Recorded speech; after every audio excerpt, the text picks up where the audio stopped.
Hello everyone and welcome back to the Central Florida Aerospace Academy. I'm Ben Coleman, your anchor host for the Florida Aviation Network, coming to you live and in the clear at Sun and Fun 52. This is the 52nd annual, and as what Gene Conrad and his staff has so dubbed, Red, White, and Blue in 52 to commemorate our nation's 250th anniversary. And it is, it was informed that we are at capacity here at the Sun and Fun, and they are accepting folks that purchase their entrance tickets online, but they're having to turn them away at the gate if you don't have a ticket. And that's for safety concern. It's not, they're not greedy, they're not trying to get as much out of people as they can, but it's a capacity situation that when you get too many folks in one general area, it becomes less safe. So we're very, very conscientious. We want to take care of our guests here at the Sun and Fun complex for the international convention, and it is very international. And speaking of international, our next guest is, they've had an interesting name change, and I'll let Mr. Rockmaker expand on that. But we want to welcome Bob Rockmaker. Bob? Thank you, Ben. Thank you. Thank you. And Bob, you are the President and CEO of FSAI.org, and that is the Flight School Association International. Correct. Formerly used to be Flight School of North America. Flight School Association of North America. So that transition, that change, is this fairly recent? It is. It took place at our annual conference in San Diego the end of February. The membership voted to approve the name change, and so it's now official. We're still rebranding over, we have a tent here for the first time at Sun and Fun, and it does indicate Flight School Association International. So much of our branding has taken place, but there's still more to come. It takes a while to change a brand over. And the primary reasoning for that is to call it what it is, because you do work with international flight schools as well. Great question. So Flight School Association North America was formed in 2009 for basically schools, flight schools in the United States of America, for our listening audience right now. We started out as a business-to-business model, supporting flight schools, helping them, advocating for them, providing guidance and information when they had questions, bringing schools together to help learn together, share information together. We have a conference each year where they come together with exhibitors, and it's a wonderful experience when you can see schools that are small working with schools that are large and medium, all working together. Yes, they're competitors, but there is still that camaraderie that really makes that difference. And that was part of the culture change when I founded it. And seldom do I ever say I'm the founder, but I am going to say that today for the first time. Very seldom do I say it. That's okay. I was told that you are very, very self-absorbed and full of yourself. No, you're not. You're very, very mild-mannered, calm, and you seem to have this management thing down pretty good. You are, I guess, a consummate manager, and I guess that's all your career. I think anybody who is any type of a leader, Ben, is a manager. Whether you're the front office of an airliner or a corporate jet, you're still managing. You're managing some people, you're managing an airplane, a machine, and I've spent quite a bit of my life in business and management, and quite a bit of time in the trade association industry segment of the nonprofit world as well. Flight School Association International, when people say, you changed your name, our logo didn't change, by the way, still the same logo out there. So people that have seen us here at Sun and Fun, they identified almost immediately. There were a few that weren't 100% sure, they didn't read about it, they didn't see it in a newsletter. But Flight School Association, FSA, we just dropped the N and the A for North America and added an I for international. So Flight School Association International is now the brand.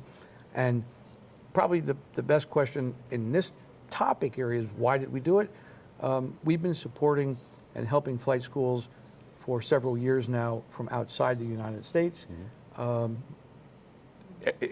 flying an airplane is the same no matter where you're going to fly it. They fly basically the same. The air responds the same. They are. And so, now, on the other hand, the challenges with respect to running a flight school itself, they do vary a little bit because each country has its own regulator. In our country, the regulator is the FAA. You go to another country and you've got another regulator. You go to Australia, another regulator. And so we're not necessarily going to be, flying all around the world in a Gulfstream jet every week to try to work with every regulator. But we will be out in front of different regulators from time to time as necessary to help improve their systems and make things better on the planning, organizing, staffing, directing, and controlling of that segment of the aviation industry, the civil aviation industry. And Bob, you do this all by yourself. You're all alone doing Oh my this. goodness, oh my goodness. No, as we've grown, Ben, grown, we have a team of people. Okay. Got a vice president, Debbie Sparks, who's a great leader, team member of ours. Jason Blair is part of our team, editor of our newsletter. We've got a great board of directors. We're a nonprofit, as I said earlier. And so, the board is there not to run the day-to-day like any other good organization. They're there for guidance. They're there if I have a question. Just like a Fortune 500 company has a board of directors. That's how we do it. Our board does not do the day-to-day. We have staff here running and helping support us at Sun and Fun. And a few board members have come in who had the time. They were in for a couple hours here or there and answering questions and helping to support it. But we also had other staff people to help support it, as well as a few volunteers as well. Bob, what is the size, what is your membership of FSAI? Right now, about 850 members. Wow. Yep. And most of that is domestic in the U.S. I'd say right now we have maybe 15 or so that are outside the country. We've never marketed outside the country. So we've never said to people, hey, we're here for you. We'll begin to do a little bit more marketing in that regard. Bob, for many, many years we've been talking about the mechanic, not the mechanic, but the pilot shortage. And also a mechanic shortage. I think that's the next really heavy breather that we're going to be having to pounce on here is the mechanic shortage. But the pilot shortage, can you talk to us a little bit about what your read is on that in the industry? Okay, Ben, I'm gonna speak directly to the audience in this case, directly, okay? The pilot shortage that we have witnessed is pretty much over, okay, in America. The pilot shortage was brought about due to the number of retirements, early retirements when COVID came. As you know, and I'm sure the audience knows, when COVID came, there was no international flying. So any airman from the United States that wanted to fly internationally was not flying. And many ended up, leaving early, okay? Now all of a sudden, COVID was over, right? People are gonna get back to traveling again. We needed airmen. So they started to pick them up from the regional airlines. You had Piedmont Airlines here just earlier, okay? That's the feed for most of our domestic U.S. civil aviation feed of airmen, okay? Today, we're pretty well level. There is hiring taking place, but it's somewhat soft from what we understand as a trade association. There's always going to be jobs. There's always going to be people flying airplanes. We do not advocate automated machines flying. We would like to see 2 airmen in these machines all the time because, as everybody knows, equipment fails. We call it mean time between failure. When it decides it's going to fail, what's there to capture and re-get us going in the right direction? If we have a human being there, got a better chance, okay? So we'll always be needing pilots. But you mentioned mechanics. That is the biggest challenge right now for the next 3, 5, 7 years. There is a shortage of mechanics, okay? A lot of the young people, if you're young out there, it's not a grease monkey job. It's a great job, great benefits, great equipment, but you got to start. You got to get into it. You got to get into it to win it. And I would encourage people to check that out as well, okay? Our association is going to be reaching out more and more to help educate, like other trade associations. We have no special magic to this. Nobody does. There's no association that has all the keys, but we're going to try to do our little piece to help the industry bring in new people, encourage them. Many people, when they talk about flying or aviation, the general public, Ben, including our audience out there, most of them, unless they are a pilot or a mechanic, all they do is think about the pilots. It's all about the pilots. But the number of jobs that are out there across the entire aero industry is huge. And most of them are not pilots. They're mechanics. In the airport industry, there's tons out there, folks. So we really encourage you to begin to study what type of careers are out there in the industry. And Bob, thanks for that background. It's obvious that you've put a lot of thought into this through the years, and you have built a very robust organization to help place people from the flight schools. And how about the competency-based training? That's one of the talking points that you want to be. And competency is, do you literally just break it down to competent? I mean, the most competent are going to succeed. Is that the training philosophy? It is, Ben. But I'm going to be touching on something right now that's of great interest to our trade association, and hopefully to the rest of the industry, including the airline industry. There is this term, competency-based training. Okay, if we continue to allow competency-based training to move forward into the ab initio flight training space without the proper just testing culture, okay, we could end up creating airmen, primary ab initio airmen, who will actually not be as competent as they get turned over to that next level of commercial activity, whatever that would be, a regional airline, the start of a corporate job in the right seat of a King Air or a Navajo or whatever it might, a Seneca, whatever it might be, okay? So we need to make sure that there is a just testing culture in this industry. At the airline industry, as you know, I'm sure, the testing culture is there, but competency-based training without just testing culture means an airline pilot may get through, and they may have to put that person, he or she, through a couple times. Well, how many times do we want to let somebody go through the wash machine, so to speak, okay, before we have to say, look, there's a problem here, okay? Now, the airlines have simulators, fancy simulators, expensive simulators. At the ab initio primary training level, and this is important for our audience to understand, we're forming the foundation for these pilots. Where you start to learn, your base foundation is so critical. Let's fly the airplane first. Let's learn to fly the airplane before we start all the fancy glass, so to speak. If I had it my way, which I cannot, and I want to let the audience know, I'm nobody special. I would have everybody starting out in a glider for energy management, number one, okay, because you don't have any fuel and you have no power plant, right? Okay. Number two, they would start out with a basic 6-pack of instruments before they start reading the glass. We must make sure that when we create new pilots at our flight training schools, that they can fly the airplane. And I will never change my position on that. Well, I'll back you up on that, Bob, because it's very, very true. And you mentioned the term, the autonomous world it's just knocking at the door. Everybody is self-driving cars. The drones, it's a self-flying aircraft, unmanned aircraft. And somebody the other day was talking about the airlines, and well, this pilot shortage, it's not going to be too long before we don't need pilots. People just crawl onto the bus with wings, and it takes off and does its own thing. I don't know if that's a good thing. I really, the old joke was this aircraft requires 2 pilots and a dog. And well, what's the dog for? Well, that's in case the pilots touch anything.